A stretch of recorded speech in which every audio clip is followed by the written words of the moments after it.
ఈరోజు ముందుగా meal maker curry తయారీకి కావాల్సిన పదార్థాలు: మీల్ మేకర్, తర్వాత ఒక టొమాటో, ఆనియన్ ఒకటి, కరివేపాకు, పోపు దినుసులు, తర్వాత సాల్ట్, తగినంత కారం, తగినంత పసుపు, అందులోకి జీడిపప్పు, కొబ్బరి మిక్సీ పట్టి వేయాలి.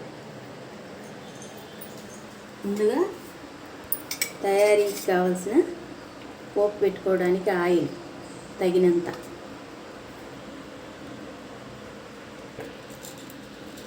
ఆయిల్ వేడెక్కాక పోపు దినుసులు వేసుకోవాలి. తర్వాత ఆనియన్, కరివేపాకు సన్న మంట మీద బాగా వేయనివ్వాలి.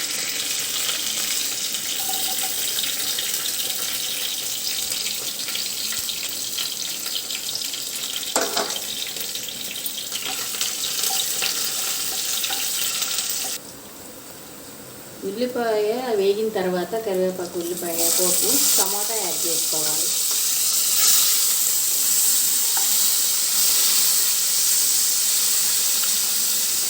అందులోనే కారం, తగినంత కారం, పసుపు, సాల్ట్ యాడ్ చేసుకోవాలి.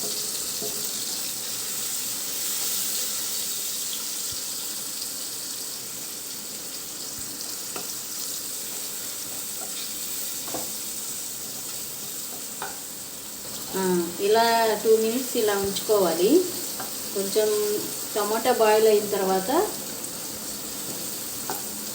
మీల్ మేకర్ యాడ్ చేసుకోవాలి. శుభ్రం చేసుకున్న మీల్ మేకర్ యాడ్ చేసుకోవాలి. ఈ మీల్ మేకర్ని వేడి నీళ్ళలో ముందుగా వేసుకుంటాం కదా, ఇట్లా 10 నిమిషాలు నానాక మళ్ళీ ఫ్రెష్ వాటర్లో వేసుకొని క్లీన్ చేసుకోవాలి. ఓకే,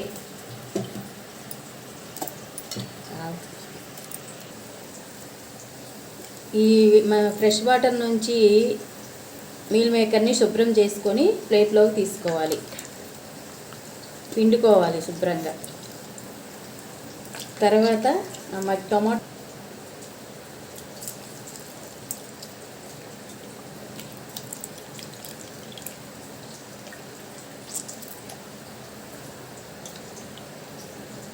ఇలా శుభ్రపరచుకోవాలి.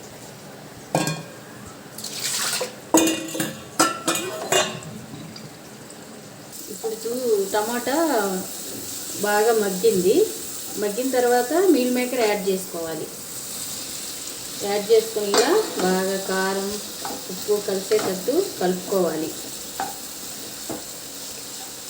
కొంచెం వాటర్ యాడ్ చేసుకోవాలి.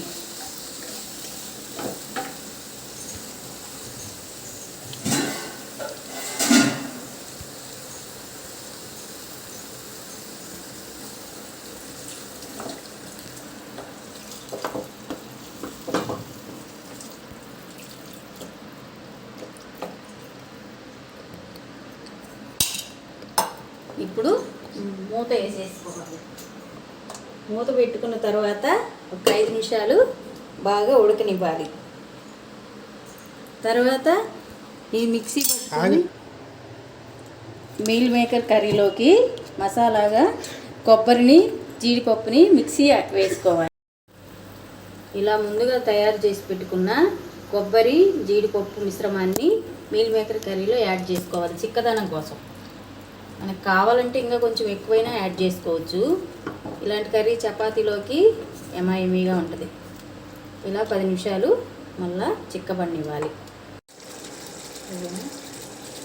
ఇలా 10 నిమిషాలు బాగా మీల్ మేకర్ని దగ్గరికి వచ్చేదాకా ఉడకనిచ్చుకొని స్టవ్ కట్టేసుకొని సర్వ్ చేసుకోవాలి. చపాతీలోకి కానీ, జొన్న రొట్టె కానీ, సంగటి కానీ ఏదైనా తినొచ్చు. అందులోకి దీంట్లో మీల్ మేకర్లు ఎక్కువ ప్రోటీన్స్, విటమిన్స్ ఉంటాయి.